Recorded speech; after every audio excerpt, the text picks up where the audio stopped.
ரஷ்யாவோட மிக பழமையான மலைகள் தான் யூரல் மவுண்டைன்ஸ். இது ரஷ்யா ஃபுல்லா நீண்டு யூரோப் அண்ட் ஏசியாவுக்கு நடுவுல ஒரு இயற்கையான எல்லையா அமைஞ்சிருக்கு.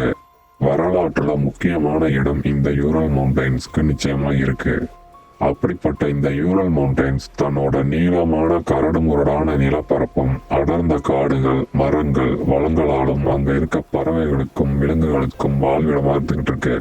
அப்படிப்பட்ட யூரல் மவுண்டைன்ஸ்ல பல மர்மங்கள் அடங்கி இருக்கு. அப்படித்தான் ஜனவரி 23, 1959 9 அனுபவமான ஹைக்கர்ஸ் அந்த யூரல் மவுண்டைன்ஸ்ல ஏறி அங்க பனிச்சறுக்கு விளையாடவும் கடுமையான சைபீரியன் விண்டருக்கு சவால் விடவும் யூரல் மவுண்டைன்ஸ்ல இருக்க மவுண்ட் ஓட்டோங்கிற இடத்துக்கு வர்றாங்க.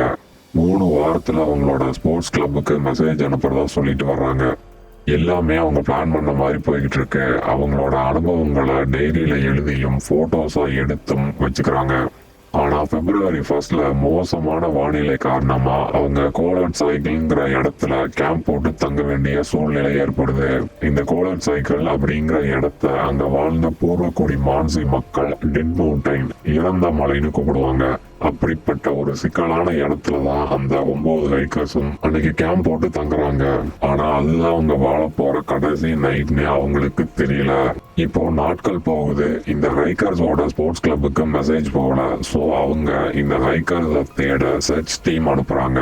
அந்த ரெஸ்கியூ டீம் ஒரு வாரம் போராடி இந்த ஹைக்கர்ஸ் டென்ட் போட்ட இடத்துக்கு வர்றாங்க.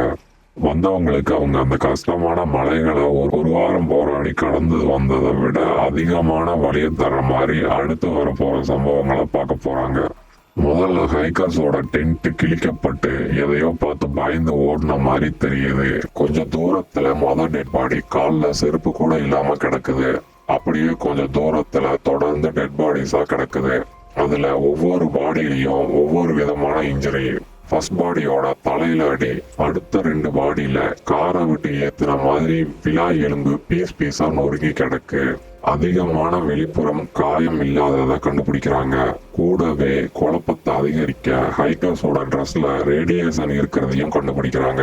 எப்படி இந்த ஆக்சிடென்டா கொலையான்னு கூட தெரியல. இந்த இன்சிடென்ட் நடந்திருக்கலாம்னு சில ஃபேமஸான தியரிஸை எக்ஸ்பர்ட் வைக்கிறாங்க.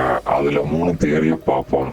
1, பனிச்சரிவுனால இந்த விபத்து ஏற்பட்டிருக்கலாம். 2, விலங்குகள் தாக்கி இருக்கலாம். 3, வேற்று கிரக வாசிகளால் தாக்கப்பட்டிருக்கலாம். இப்படி பல பேர் பல தியரிஸை கொண்டு வந்தாலும் அன்னைக்கு நைட் அந்த ஹைக்கர்ஸ்க்கு எக்ஸாக்டா என்ன நடந்துச்சுன்னு இன்னைக்கு வரைக்கும் யாருக்கும் தெரியல.